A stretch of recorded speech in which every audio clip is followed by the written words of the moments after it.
Cap TV, mencerdaskan pekerja. Sekarang kuasa pemohon dipersilakan kalau ada yang ingin didalami atau ditanyakan lebih lanjut. Ada? Ada yang mulia. Silakan. Mohon izin yang mulia, akan ada beberapa pertanyaan yang akan saya sampaikan dan juga rekan saya serta prinsipal dari pemohon 11. Izin kami bertanya yang mulia, apakah pertanyaan ini bisa kami sampaikan satu persatu baru dijawab? Langsung semua. Jadi langsung seluruh pertanyaan saja yang mulia. Sekaligus ya. Baik yang mulia. Nanti pertanyaan dari kuasa pemohon disatukan dengan kuasa presiden termasuk dari majelis hakim kalau ada. Baik, silakan. Kami akan mulai pertanyaan pertama untuk ahli. Tadi ahli telah menjelaskan bahwa persetujuan DPR terhadap Perpu itu harus dilakukan berdasarkan pasal 22 ayat 2 Undang-Undang Dasar 1945, Jungto pasal 52 penjelasannya Undang-Undang Pembentukan Peraturan Perundang-undangan. Ada satu lagi ahli yang kami kutip sebagai sumber hukum itu dalam putusan Mahkamah nomor 43 garis miring PUU strip 18 Romawi garis miring 2020, tepatnya pada halaman 385. Di situ Mahkamah telah memberikan tafsir konstitusional terhadap makna frasa persidangan yang berikut. Saya izin bacakan pertimbangannya. Frasa persidangan yang berikut harus diartikan sebagai persidangan pengambilan keputusan oleh DPR seketika setelah Perpu ditetapkan oleh Presiden dan diajukan kepada DPR. Artinya, meskipun Perpu ditetapkan dan diajukan oleh Presiden pada saat masa sidang DPR sedang berjalan, maka DPR haruslah memberikan penilaian terhadap RUU penetapan Perpu tersebut pada sidang pengambilan keputusan di masa sidang DPR yang sedang berjalan tersebut. Hal demikian penting, mengingat esensi diterbitkannya Perpu adalah karena adanya keadaan kegentingan yang memaksa sebagai syarat absolut. Itu satu juga sumber hukum yang kami temukan dalam putusan 43 2020. Pertanyaannya, apa konsekuensi terhadap objek permohonan kali ini, Undang-Undang Pengesahan Perpu Cipta Kerja, yang persetujuannya diambil bertentangan dengan pasal 22 ayat 2 UUD, Jungto pasal 52 Undang-Undang Pembentukan Peraturan Perundang-undangan, Jungto putusan MK nomor 43 tahun 2020.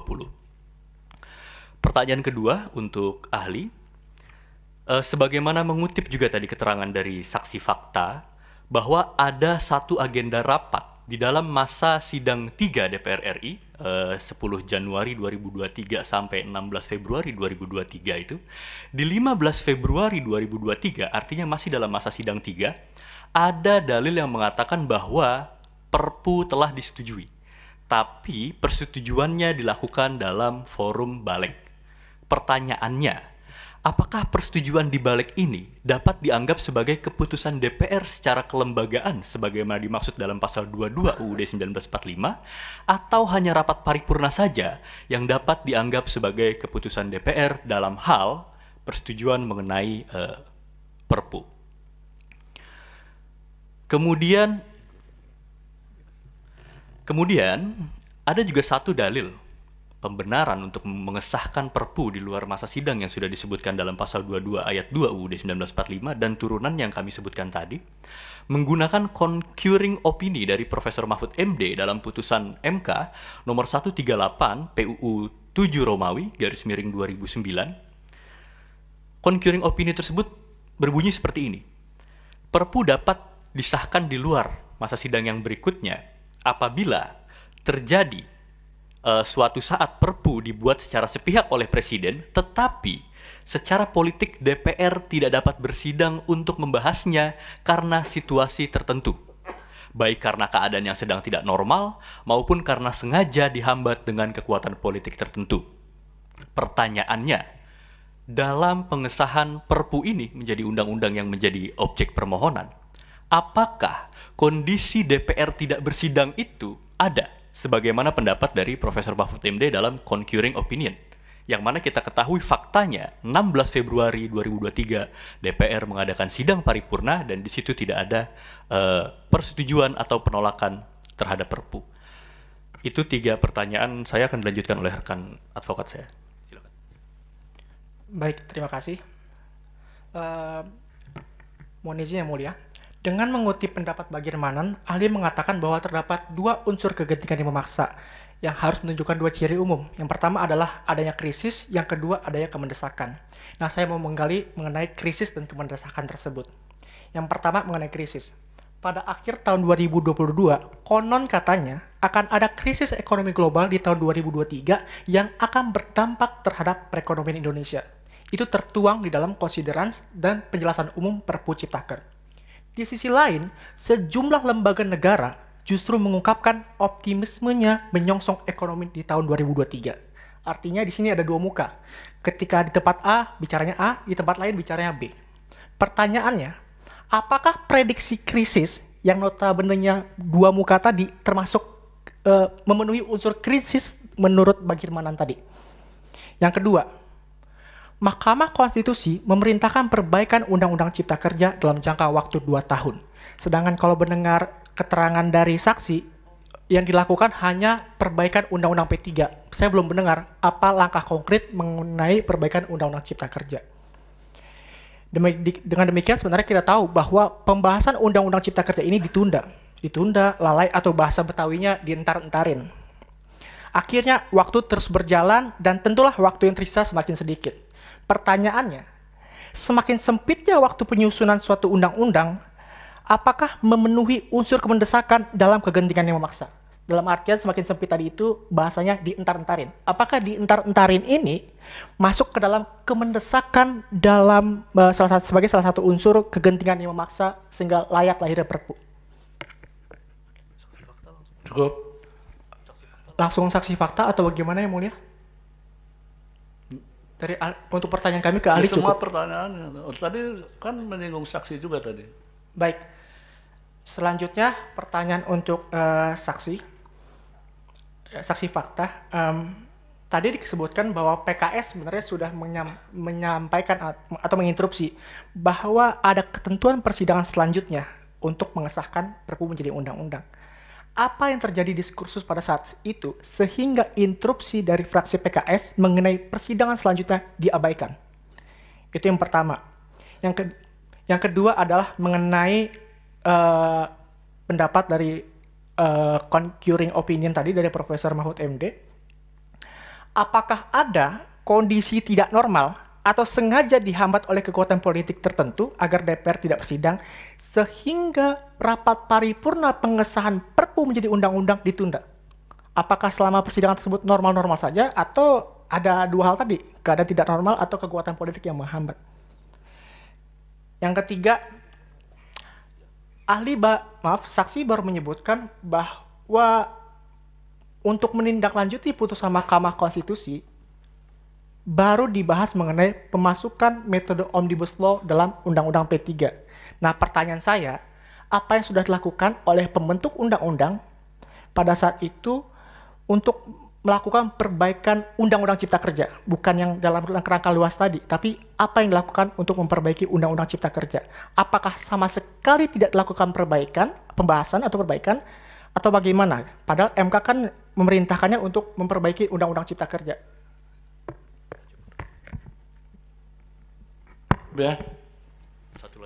Satu lagi, silakan. Baik, terima kasih Yang Mulia. Kami dari Prinsipal, wakili dari 15 konfederasi dan federasi. Kepada saksi fakta ya, bahwa memang tidak ada pembahasan materi untuk perubahan-perubahan dalam Perpu menjadi undang-undang. Tapi untuk memutuskan iya atau tidak, maka DPR sudah sewajarnya, selayaknya, senormalnya memanggil pihak-pihak yang terkait sehingga keputusannya lebih memenuhi rasa keadilan. Tadi jelas yang diundang itu hanya pemerintah, mayoritas pemerintah dan orang-orang ahli yang justru yang selama 2 tahun terakhir ini bergerak dan memprotes terhadap undang-undang ini tidak diundang untuk dinyatakan sebelum Perpu itu diputuskan. Itu kedengaran sekali dari laporan saksi fakta. Jadi menurut saya bertanya, apakah DPR yang berkelakuan seperti itu berkhidmat kepada rakyat atau berkhidmat kepada orang-orang atau kaum-kaum yang diuntungkan oleh adanya undang-undang itu. Karena pada faktanya rakyat yang begitu banyak tidak didengarkan suaranya sebelum mengambil keputusan. Itu pertanyaan saya. Yang kedua, Yang Mulia, saya bertanya kepada ahli, fungsi MK adalah melawan mayoritas yang melanggar konstitusi. Sehingga azasnya nomokrasi, bukan demokrasi. Jadi teorinya, kalau 100% anggota DPR memutuskan menyetujui sesuatu, tapi kemudian melanggar konstitusi, maka dibatalkan oleh Mahkamah Konstitusi. Karena azasnya adalah memang melawan demokrasi yang ugal-ugalan. Kira-kira seperti itu. Pertanyaan saya yang mulia kepada saksi ahli, apabila keputusan MK itu sendiri yang melanggar konstitusi, adakah mekanisme untuk menyalahkan atau mengadilinya kembali, atau rakyat yang kemudian melihat bagaimana situasi ini dinilai oleh rakyat? Karena sangat boleh jadi karena satu dan lain hal, peristiwa langit, peristiwa apa semua, akhirnya keputusan MK pun bisa melanggar konstitusi. Dan kami semua merasakan itu. Dan moga-moga keputusan MK untuk sekarang ini adalah yang seadil-adilnya buat rakyat dan bangsa Indonesia. Terima kasih. Wassalamualaikum warahmatullahi wabarakatuh. Ya, baik, lanjut ke Kuasa Presiden, dipersilakan kalau ada pertanyaan. Terima kasih Yang Mulia. Kami menanyakan kepada ahli. Tadi pertama ahli menyimpulkan bahwa tidak tepat untuk menindaklanjuti putusan MK 91 dengan Perpu. Kami kira-kira seperti itu tadi kesimpulannya. Nah, kami memang akhirnya mempertanyakan kembali bahwa di pasal 7 ayat 1 Undang-Undang 12 2011 dan perubahannya sudah jelas hierarki peraturan perundang-undangan menyebutkan bahwa undang-undang garis miring Perpu. Nah, oleh karena itu di dalam putusan MK menyebutkan bahwa pembentuk undang-undang melakukan perbaikan. Dan oleh karena itu dari sisi mana ahli melihat atau memaknai bahwa tidak boleh dilakukan perbaikan undang-undang dengan Perpu. Nah, yang kedua yang mulia, bahwa tadi ahli juga menyimpulkan bahwa dalam konteks partisipasi publik itu sebaiknya dibatasi pada 3 tahapan saja. Nah, kami memaknai bahwa dalam Undang-Undang 12 2011, sejak Undang-Undang 2011, kemudian Undang-Undang 15 2019, dan Undang-Undang 13 2022, ketentuan pasal 9 ayat 1 tidak dilakukan perubahan. Dengan demikian bahwa konteks yang dimaknai oleh ahli bahwa partisipasi publik itu dilakukan pada 5 tahapan, semestinya sudah kita lakukan sejak Undang-Undang 2011 di tahun 2011. Kemudian kami ingin menanyakan kepada saksi. Yang Mulia, kami mohon mendapatkan keterangan bahwa kualifikasi saksi, apakah sebagai anggota DPR atau sebagai saksi bukan sebagai anggota DPR. Sebagai anggota DPR semestinya saksi adalah bagian dari anggota DPR, dan menurut tatib dari DPR bahwa penugasan anggota DPR di luar DPR mestinya mendapatkan surat tugas dari pimpinan DPR. Kemudian dalam hal lainnya adalah tadi saksi juga menyampaikan bahwa pembahasan Perpu di DPR itu dilakukan dalam RDPU 1 kali, kemudian pembahasan di Balik 2 kali. Kami ingin menanyakan kepada saksi bahagian manakah dari tata tertib DPR melanggar ketentuan tersebut dilakukan oleh Badan Legislasi pada sidang pengambilan tahap pertama yang lanjutnya disampaikan pada pengambilan tingkat paripurna atau sidang kedua. Demikian Yang Mulia, terima kasih Pak. Baik, terima kasih. Dari Meja Hakim, ya, Yang Mulia Pak Wahidudin. Baik, terima kasih Yang Mulia Ketua. Saya kepada saksi Ibu Ledia Hanifah, yang disampaikan tadi belum ada tertulisnya, Bu, ya. Ya, Tapi yang kami terima ini ada poin tertulis resmi ditujukan kepada Ketua MK, ringkasan keterangan saksi, dan di poin kedua itu Ibu menyebutkan saksi dalam kedudukannya selaku anggota DPR dari fraksi Partai Keadilan Sejahtera. Ada 5 item yang disampaikan. Tadi sebagian saya mendengar secara lisan. Ada hal yang pertama yang ditulis oleh saksi ini yang ingin saya pertanyakan, dan nampaknya ini kalau memang ada buktinya, ini sesuatu bukti yang belum pernah kita dapatkan, bahkan belum pernah kita dengar. Di sini ditulis, saksi akan menjelaskan bahwa sebelumnya DPR bersama Presiden pernah membahas perbaikan Undang-Undang Nomor 11 Tahun 2020 tentang Ciptaker sesuai dengan putusan MK Nomor 91, namun rencana dan atau agenda pembahasan tersebut batal tidak selesai. Nah, yang ingin saya pertanyakan, dan nanti jika memang ada itu disertakan apa buktinya. Ya, pertama, pernah membahas ya pembahasan sesuatu rancangan undang-undang itu dilakukan di DPR, dan untuk membahas itu tentu lazimnya Presiden menyampaikan surat Presiden. Apakah ada surat Presidennya? Yang lazimnya pertama, surat Presiden itu berisi menteri atau menteri-menteri yang ditugaskan oleh Presiden mewakili pemerintah di DPR. Yang kedua, pasti disertakan rancangan undang-undang yang akan dibahas itu. Nah, karena disebut pernah membahas ya perbaikan Undang-Undang Nomor 11. Nah, yang kedua, kalau memang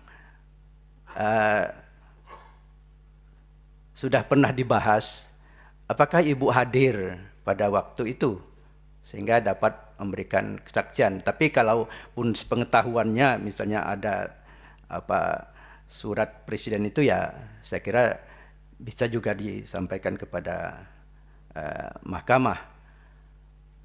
Nah, kalau rancangan itu, apakah di sini sebut perbaikan? Apakah bentuk RUU-nya itu perbaikan atau penggantian? Kalau perbaikan biasanya judulnya RUU tentang perubahan sekian-sekian gitu. Tapi kalau tanpa kata perubahan itu boleh jadi penggantian. Kalau penggantian berarti mencabut undang-undang yang pernah diputuskan oleh MK Nomor 91 itu. Nah, kemudian pertanyaan saya, kalau itu pernah dibahas di forum apa? Apa forum rapat, tentu rapat kerja dengan Balek atau dengan komisi? Nah, kemudian disebutkan, namun rencana dan atau agenda pembahasan tersebut batal dan tidak selesai. Nah, ya pertanyaan saya, kalau dibatalkan, apa alasan pemerintah waktu itu membatalkan pembahasan itu? Dan kalau kemudian dibatalkan, apakah ada ketentuan bahwa akan dibahas lebih lanjut atau ditunda? Dan ketika misalnya tidak dilanjutkan, lalu apakah DPR mempertanyakan apa kembali atau ada agenda untuk melanjutkan pembahasan itu? Nah, ini saya kira sangat penting. Ya, syukur kalau memang tadi surprise-nya itu sudah ada. Ini berarti undang-undang ini sudah disampaikan ke DPR. Kemudian RUU yang lampiran dari surprise itu juga ada. Itu Saya katakan tadi ini belum pernah kita ketahui dan perlu kita ada buktinya bahwa ini bukan dalam bentuk Perpu tapi dalam bentuk RUU dan ini sudah dibahas di DPR. Saya kira itu saja sebenarnya yang sampai sampaikan Yang Mulia. Terima kasih. Ya, terima kasih Yang Mulia. Masih Yang Mulia Prof. Arief, silakan. Terima kasih Yang Mulia Bapak Ketua. Saya tidak menyangkut materi, tapi melanjutkan apa yang sudah disampaikan oleh pemerintah tadi. Saya hanya mau tanya ke pemohon. Pemohon itu mengajukan saksi Ibu Hajah Lydia Hanifah Amalia itu dalam kapasitasnya sebagai apa? Tolong dijawab. Sebagaimana yang kami tuliskan, Yang Mulia, sebagai anggota DPR dari fraksi PKS yang termasuk menolak pengesahan Perpu menjadi undang-undang, Yang Mulia. Sekarang begini, kalau kita bayangkan Anda sebagai pemohon mengajukan saksi anggota DPR yang menolak. Sekarang kalau pemerintah kemudian mengajukan saksi anggota DPR yang menyetujui, gimana jadinya? Kalau dalam pandangan kami tidak keberatan, Yang Mulia. Oke, tidak keberatan. Ya. Tapi itu nanti semua yang akan menilai kita. Baik, apakah kesaksian dari Bu Hajah Lydia ini harus dipertimbangkan oleh mahkamah atau tidak? Mohon izin Yang Mulia, karena kami adalah uji formil. Kalau kami tidak bisa menghadirkan pihak dari pembentuk undang-undang itu sendiri, kami tidak bisa Iya, menghasilkan makanya itu fakta tersebut. nanti kita yang akan mempertimbangkan apakah kesaksian dari saksi itu bernilai untuk dipertimbangkan atau tidak. Karena yang kita bayangkan, nanti pemerintah bisa mengajukan saksi dari pihak partai atau fraksi yang menyetujui. Kami tidak masalah dengan itu, Ya, Yang Mulia. baik kalau begitu. Terima kasih Pak Ketua. Terima kasih Yang Mulia. Masih lanjut Yang Mulia Pak Daniel, silakan. Baik, terima kasih Yang Mulia Pak Ketua. Saya yang pertama untuk ahli dulu. Terima kasih untuk keterangannya. Kita tahu bahwa peraturan pemerintah sebagai pengganti undang-undang, dalam kenyataannya Perpu itu tidak hanya mengganti undang-undang, tetapi pernah juga merubah undang-undang, bahkan sekarang ini kan mengganti undang-undang, ya kalau boleh dikatakan, ya. Sehingga memiliki makna yang cukup luas. Tidak sekedar pengganti undang-undang, tapi merubah undang-undang, mencabut undang-undang dan sebagainya. Dalam Undang-Undang 12 2011, Perpu itu disetarakan dengan undang-undang. Tadi dalam keterangan ahli mengatakan bahwa Perpu ini hakikatnya adalah emergency law. Nah, sebagai emergency law dan hierarkinya sama, pertanyaannya apakah boleh Perpu itu mencabut undang-undang atau tidak? Dalam kaitan dengan ini. Yang kedua, apakah tepat kalau Perpu itu sebagai emergency law dihierarkikan setingkat undang-undang? Karena kalau dihierarkikan setingkat undang-undang, maka apapun bisa diterobos dengan Perpu. Tidak hanya mengganti, tapi juga bisa mencabut, bisa juga merubah, bahkan membuat undang-undang yang baru. Banyak sekali undang-undang yang dibuat melalui Perpu. Karena itu mohon penjelasan atau mungkin pencerahan bagi kami, boleh tidak Perpu itu kemudian tidak hanya pengganti tapi juga merubah, mencabut, bahkan membuat undang-undang. Di sisi yang lain kalau kita pakai teorinya Hans Kelsen soal jenjang norma dan Hans Nawiaski penggolongan norma, boleh tidak misalnya kalau Perpu dihierarkikan setingkat dengan undang-undang. Padahal yang satu dinyatakan tadi menurut ahli itu adalah emergency law. Boleh tidak emergency law dihierarkikan dengan undang-undang? Kemudian yang kedua kepada saksi, selama saksi jadi anggota DPR, setidak-tidaknya periode sekarang ya, apakah semua perpu yang diajukan pemerintah, PKS itu pasti menolak, ataukah ada perpu yang disetujui oleh PKS? Karena dalam kenyataan, posisi DPR yang tidak mendukung pemerintah selalu menolak. Nah, sepengetahuan saksi, apakah perpu itu selalu ditolak oleh PKS ataukah ada perpu yang disetujui oleh DPR? Terima kasih, itu saja yang mulia. Baik, ya langsung ke ahli. Pak Ketua mohon izin, Ya, saya ada silakan. kelupaan belum kepada ahli. Ya, silakan yang mulia. Mas Ferry Amsari, dari apa yang saya sudah tanyakan pada pemohon, itu dari kacamata ahli, apakah perjuangan yang sudah dilakukan oleh PKS dan Demokrat di forum DPR itu kemudian bisa menjadi saksi di sini? Apakah saksi ini punya legal standing untuk memberikan saksi di sini? Karena tadi sudah saya bayangkan, kalau pemerintah juga mengajukan saksi, fraksi yang menyetujui, itu ya jadi gimana ini? Kan hakim juga harus menilai kesaksian ini dan sebagainya. Kalau menurut pendapat ahli bagaimana? Karena ahli harus memberikan keterangan dan mengajari kita posisinya gimana, legal standingnya gimana kalau begini. Terima kasih. Ya, baik, silakan Mas Ferry.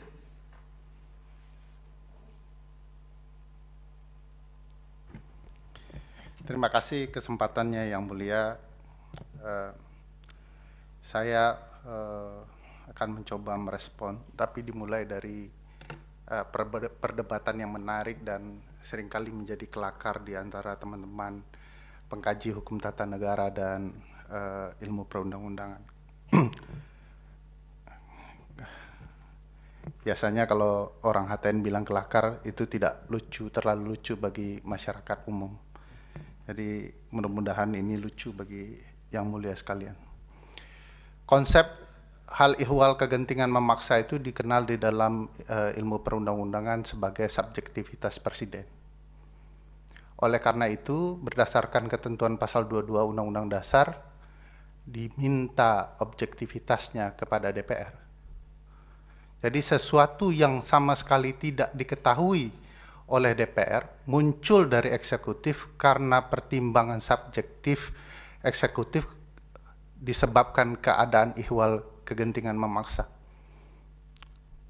Jadi sama sekali tidak ada relasi apa yang dibuat oleh pemerintah atau eksekutif dalam perpu itu dengan apa yang terjadi di DPR. Jokesnya terkait perpu Cipta Kerja adalah ini undang-undang sudah disepakati oleh DPR dan pemerintah. Lalu oleh MK dinyatakan inkonstitusional bersyarat, disuruh perbaikan 2 tahun. Lalu dikeluarkan perpu yang isinya kurang lebih, more or less, hampir sama dengan isi Undang-Undang Cipta Kerja. Pertanyaan yang menjadi kelakar itu, kenapa lagi diperlukan objektivitas ke DPR? Toh, substansi materinya sudah pernah disepakati bersama antara pemerintah dan DPR. Konsep perpu dengan subjektivitas dan objektivitas menjadi hilang dengan cerita Undang-Undang Cipta Kerja ini. Itu sebabnya saya bilang ini kelakar yang tidak lucu. Ini hanya dinikmati oleh teman-teman yang mengkaji ilmu perundang-undangan. Kayaknya tidak perlu lagi konsep subjektivitas dan objektivitas itu kalau dilihat apa yang terjadi dalam penyusunan Undang-Undang Cipta Kerja. Makanya ketika kemudian lagi-lagi kalau pemohon mengutip putusan 43 soal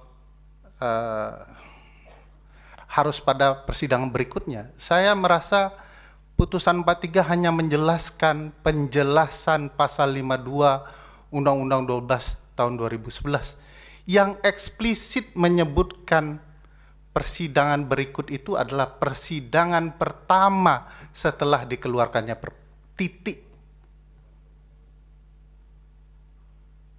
Apa makna persidangannya? Sudah ada penjelasannya dan ketentuannya di pasal 22 dan pasal 52. Menurut saya soal persidangan itu adalah persidangan paripurna. Konsekuensinya juga sudah ada. Kalau tidak mendapat persetujuan pada masa sidang berikutnya, maka perpu itu dibatalkan. Saya nanti menyerahkan jawaban soal agenda rapat Perpu Cipta Kerja itu kepada saksi yang melihat langsung peristiwa. Bukankah saksi itu adalah yang melihat, mengalami, dan mendengar sendiri apa-apa yang perlu didengarkan keterangannya di dalam persidangan?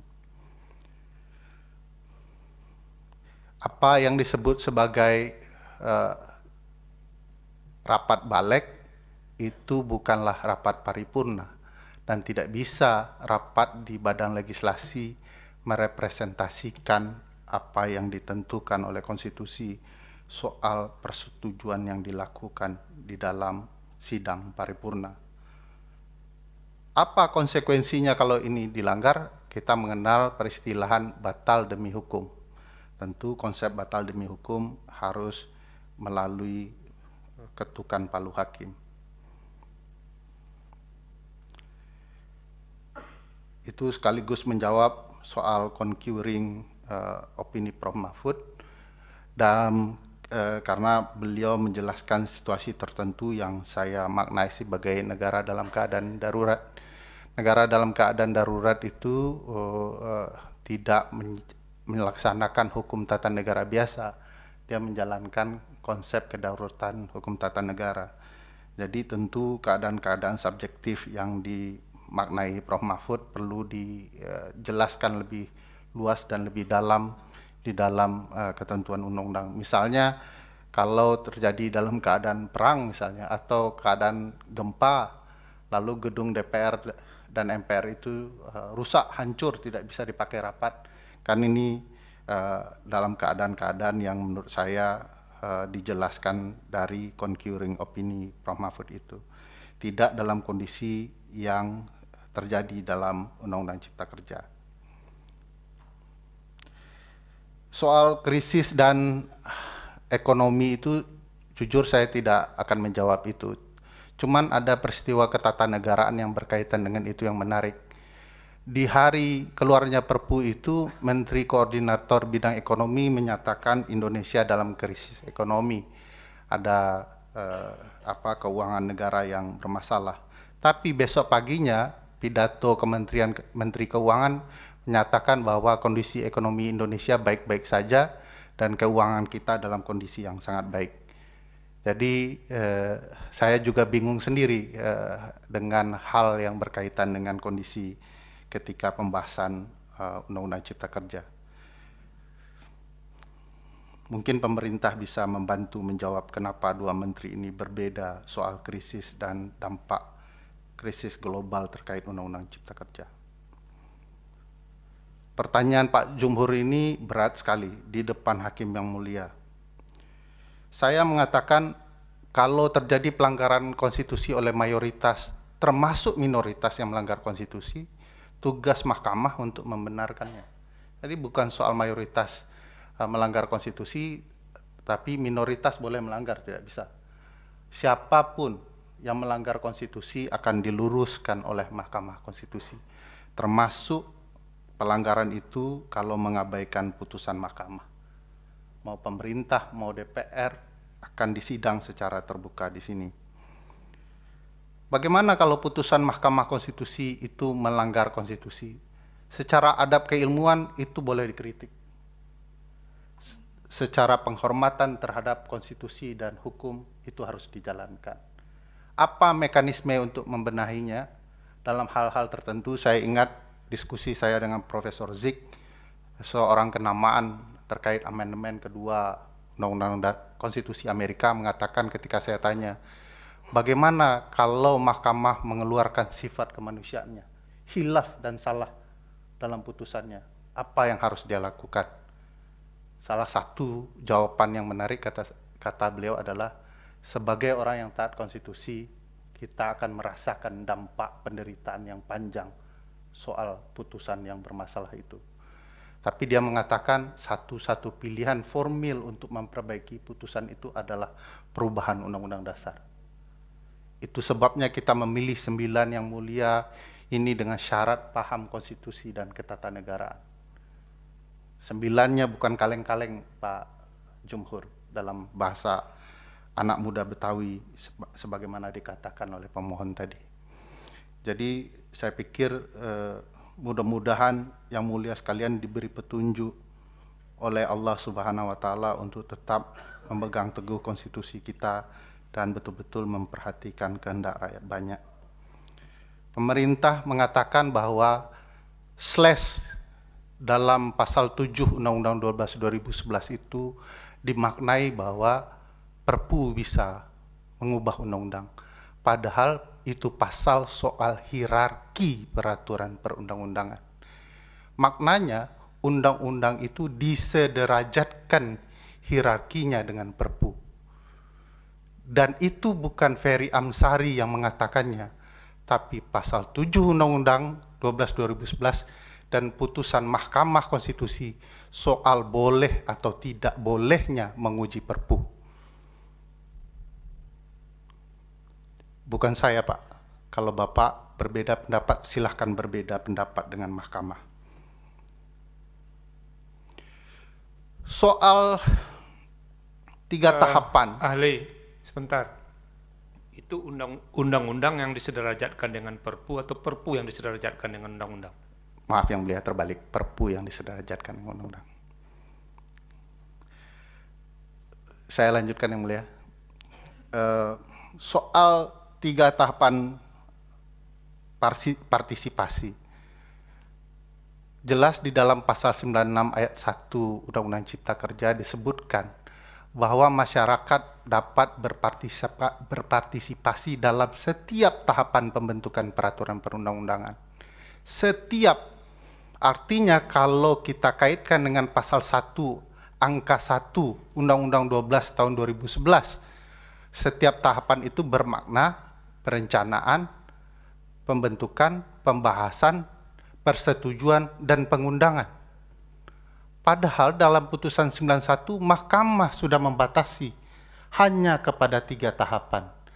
Karena logika Mahkamah tidak mungkin masyarakat disuruh berpartisipasi dalam tahapan pengundangan. Di sekeliling Bapak itu ada teman-teman perancang perundang-undangan dari Kemenkumham. Mungkin minta nasihat mereka, karena saya berkiblat kepada mereka secara konteks pembentukan peraturan perundang-undangan. Tidak mungkin ada masyarakat mau dilibatkan dalam proses pengundangan, karena itu wilayah eksekutif. Oleh karena itu, dalam putusan 91 Mahkamah dinyatakan hanya dalam 3 tahapan. Dan mohon patuhi partisipasi dalam 3 tahapan sebagaimana diperintahkan oleh Mahkamah. Jangan diinterpretasikan menjadi setiap, karena maknanya menjadi berbeda. Pertanyaan yang mulia Daniel Yusmik, apakah kemudian Perpu boleh mengubah undang-undang? Tentu dengan syarat sebagaimana yang disebutkan putusan 138 PUU 8 Romawi tahun 2009, bahwa ada hukum tetapi tidak menyelesaikan masalah, kata Mahkamah, boleh dikeluarkan Perpu. Maknanya bisa kemudian mengganti undang-undang kalau ada undang-undang tapi tidak menyelesaikan masalah. Problematikanya kalau dikaitkan dalam konteks permasalahan yang kita diskusikan hari ini, apakah dengan dinyatakan inkonstitusional bersyarat, ya, lalu kemudian dinyatakan boleh mengeluarkan Perpu. Kalau dicermati putusan itu, sama sekali perintahnya tidak seperti itu. Perintahnya untuk melakukan perbaikan proses pembentukan. Karena itu pengujian formil yang dilakukan adalah merevisi undang-undang dengan cara perpu. Merevisi undang-undang dengan cara perpu pun menurut saya tidak benar. Karena perpu lahir dengan 3 konteks yang disebut mahkamah. Terpenuhi dulu, ada kekosongan hukum, tapi kalau ada hukum, termasuk ada undang-undang, lalu dia tidak menyelesaikan masalah, baru kemudian dikeluarkan perpu. Dan yang syarat ketiga adalah dibutuhkan waktu yang cepat untuk menyelesaikan masalah tersebut. Jadi yang mulia, saya pikir saya menjawabnya berdasarkan putusan 138 saja. Segala salah saya mohon maaf kalau ada hal-hal yang belum atau tidak pada tempatnya tersampaikan. Pertanyaan Prof. Arief, yang mulia Prof. Arief, sangat berat bagi saya, tapi seingat saya kami termasuk yang mengusulkan agar segera dibuat Undang-Undang Hukum Acara Mahkamah Konstitusi yang mulia, karena perlu diatur berbagai kejelasan. Daripada kemudian mahkamah mengatur hukum acara melalui peraturan Mahkamah Konstitusi, hal-hal yang baru seperti saat ini kemudian terpaksa harus diatur ulang kembali dengan berbagai pertimbangan. Ini bukan saya tidak mengatakan bahwa PMK hari ini tidak tepat, tetapi yang paling pas adalah Undang-Undang Hukum Acara tersendiri. Saya berposisi yang mulia karena yang mau dibuktikan oleh pemohon adalah peristiwa yang terjadi dalam pembentukan undang-undang, maka mau tidak mau pilihan mereka adalah menghadirkan orang yang mengalami sendiri, melihat sendiri, dan mendengarkan sendiri apa-apa yang terjadi dalam proses formil pembentukan undang-undang.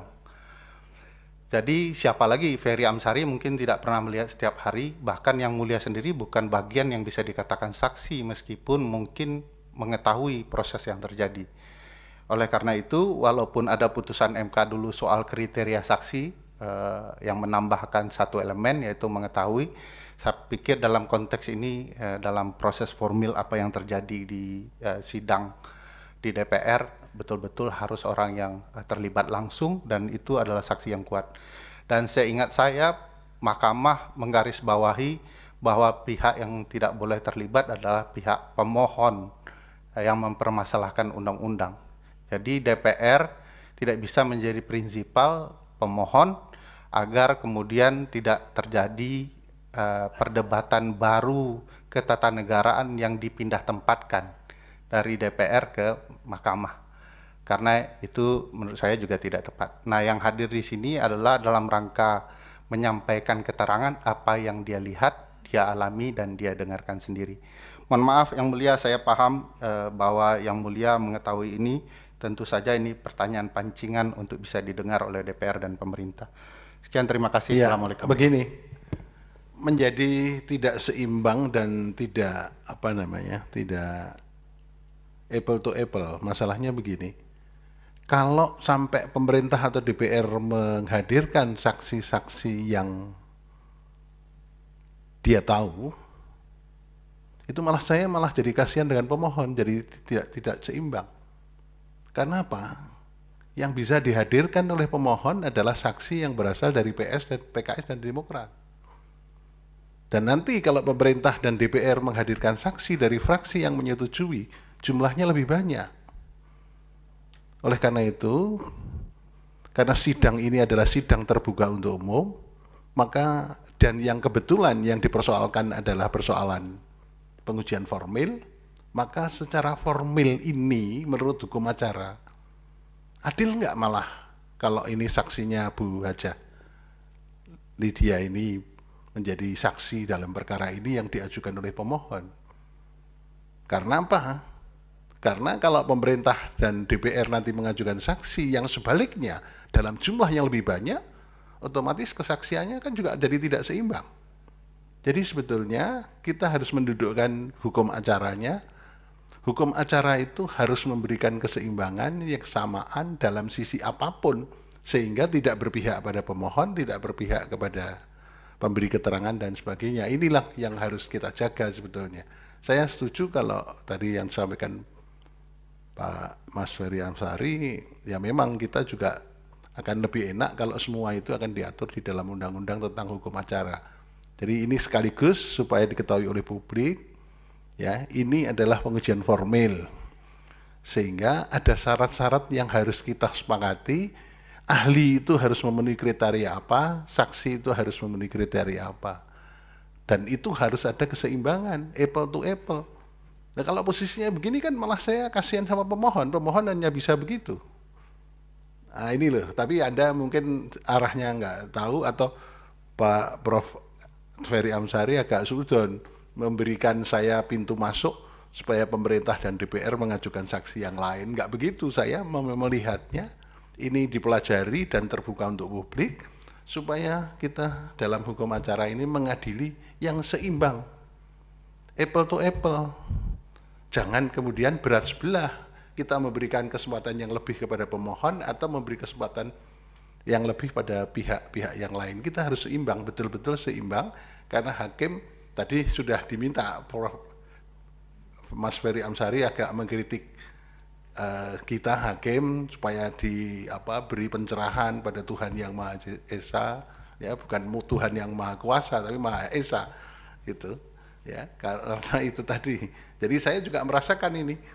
Nah kalau begitu kan sebetulnya tadi saya katakan malah Anda dengan gagah berani mengatakan saya juga tidak keberatan di sana loh. Kalau sana lebih banyak nanti begitu kita kan akhirnya arahnya gimana kan nggak jelas kan. Jadi itu yang perlu saya sampaikan dalam forum yang terbuka untuk umum supaya diketahui, dan dalam posisi ya kita harus berdiri di semua pihak secara adil, face to face yang seimbang, sehingga kita bisa memberi putusan yang betul-betul diharapkan oleh pemohon dan diharapkan oleh seluruh rakyat Indonesia. Saya setelah jadi hakim Mahkamah Konstitusi itu ada penelitian terkenal sebagai hakim yang mengatakan hakim itu memutus perkara harus disinari oleh sinar ketuhanan yang Maha Esa. Sehingga dalam contoh ini yang mulia Bapak Ketua, yang mulia Bapak Wahiduddin dan kita yang Muslim disinari oleh Al-Quran dan Al-Hadis. Dan hakim yang namanya yang mulia Pak Daniel Yusmik dan yang mulia Pak Manahan yang seorang Kristen disinari oleh Bible. Itu ada penelitiannya, bisa di-upload, ada peneliti kita yang meneliti, Arif Hidayat, mengintrodusir putusan Mahkamah Konstitusi, hakim Mahkamah Konstitusi, dan berhukum di Indonesia harus disinari oleh sinar ketuhanan yang Maha Esa. Karena putusan di Indonesia, berhukum di Indonesia tidak sekuler. Itu, karena ini terbuka untuk umum, untuk pembelajaran kita semua. Terima kasih yang mulia Bapak Ketua. Izin menjawab dan merespon yang mulia. Ya, sedikit saja ya. Pertama, sebenarnya yang mulia Arif sudah menerapkan soal keberimbangan antar pihak itu. Saya teringat perkara dalam sistem pemilu proporsional, meskipun mayoritas fraksi di DPR sudah mendatangkan pihak perwakilan DPR kuasanya, tetapi yang mulia juga memberikan kesempatan kepada partai yang berbeda pandangan. Satu-satu, tidak 8 mewakili 8, lalu 1 mewakili 1. Hemat saya tentu saja patut didengarkan secara berimbang karena itu azas peradilan pihak-pihak. Jadi yang satu menyampaikan perwakilan yang menolak proses dan satu pihak yang menyetujui proses pembentukan Cipta Kerja. Jadi seingat saya itu pada dasarnya hampir sama. Yang mulia tentu tidak betul-betul mirip karena yang mulia sendiri sudah mempraktikannya dengan amat bijaksana. Mohon maaf saya tidak mengkritik yang mulia sekalian. Saya mendoakan yang mulia sebagai seorang yang beragama, mudah-mudahan Allah Subhanahu wa taala memberikan petunjuk. Makasih. Terima kasih. Izin yang mulia. Kita didoakan masuk surga ini. Tadi ada pernyataan mengasihani pemohon, maka kami harus menyampaikan. Jadi begini yang mulia, seandainya pun pihak dari saksi pemohon tidak ada anggota DPR dan 100 orang anggota DPR itu saksi fakta dari pihak pemerintah, tidak masalah buat kami. Karena dia akan menyatakan fakta. Apa yang dikerjakan, apa yang dilakukan. Jadi sama saja.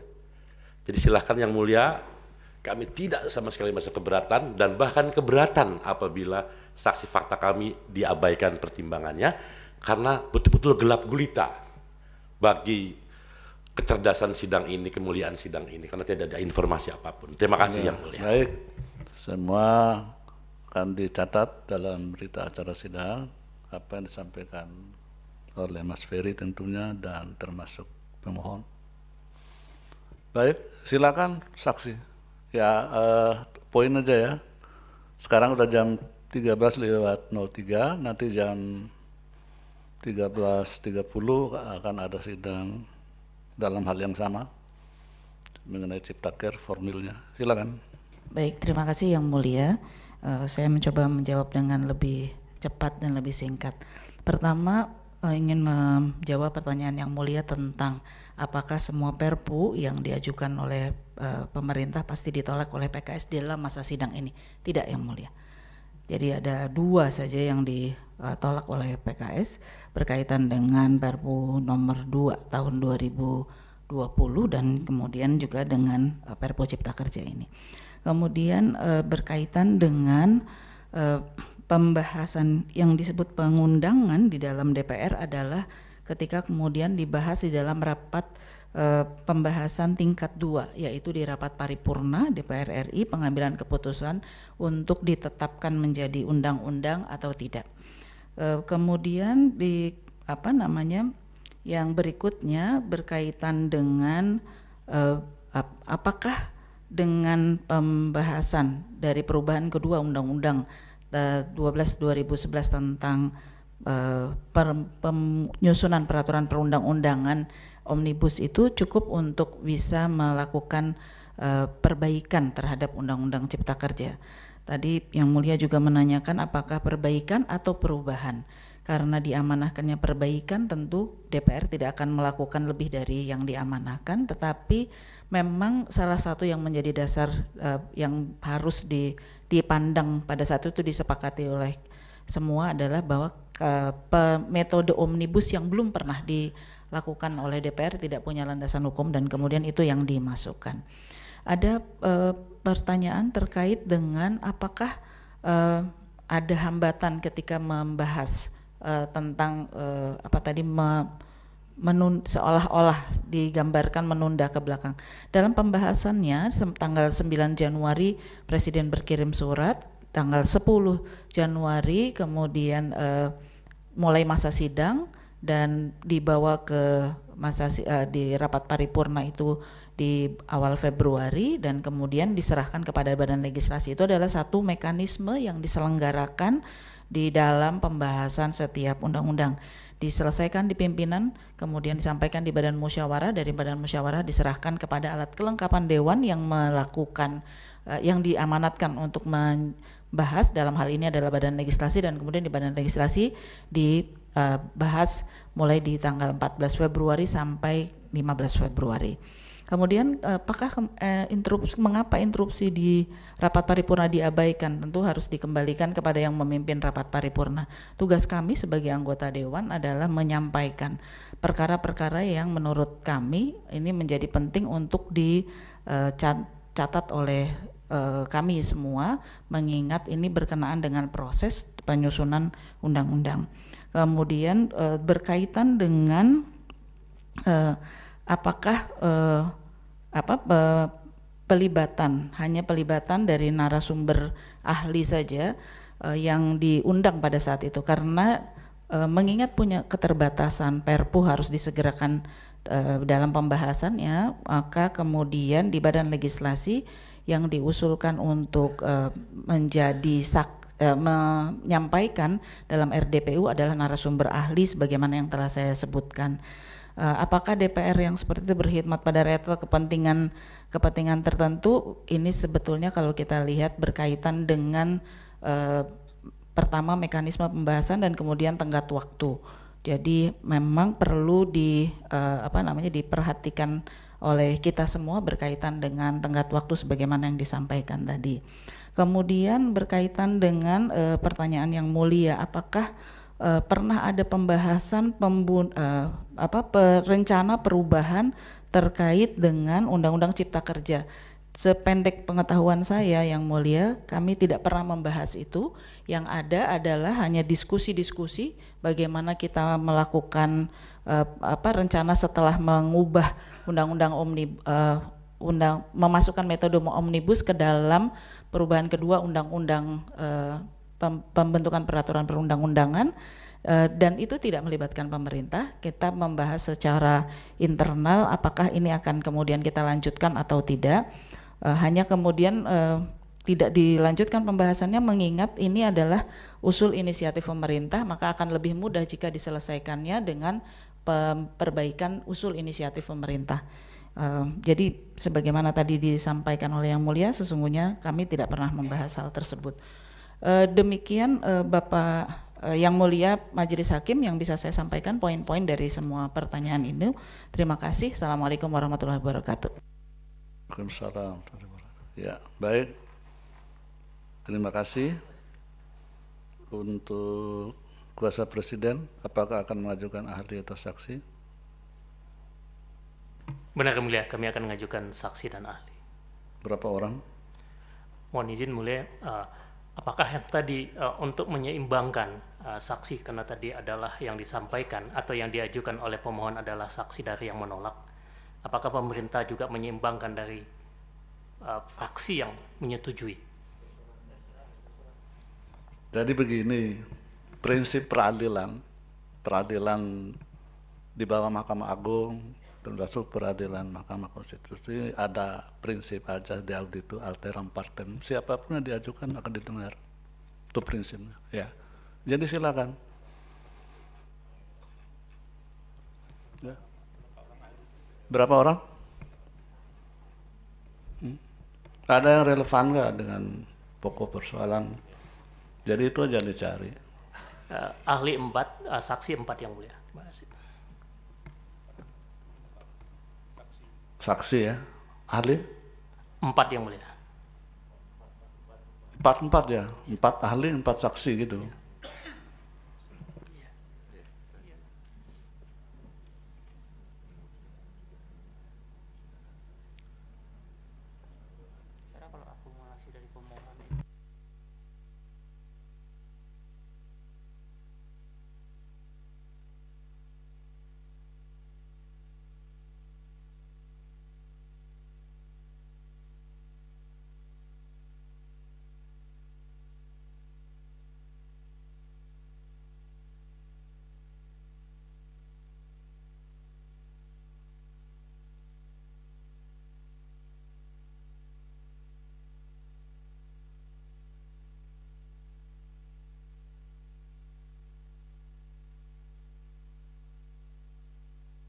Baik, kalau begitu untuk sidang ini tolong diperhatikan, jangan ngobrol ya.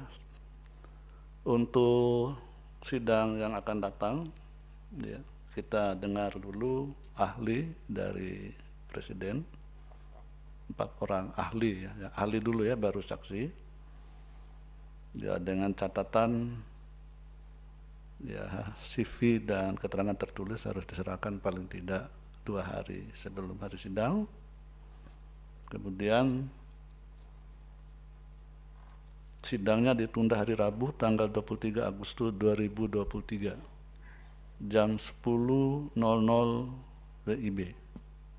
Jadi sekali lagi hari Rabu 23 Agustus 2023 jam 10.00 WIB. Sudah cukup ya. Terima kasih Mas Ferry dan sekaligus juga saksi Ibu Ledia Anifah Amalia. Baik, sekali lagi sidang ditunda Rabu 23 Agustus 2023 jam 10.00 WIB. Dengan demikian sidang selesai dan ditutup.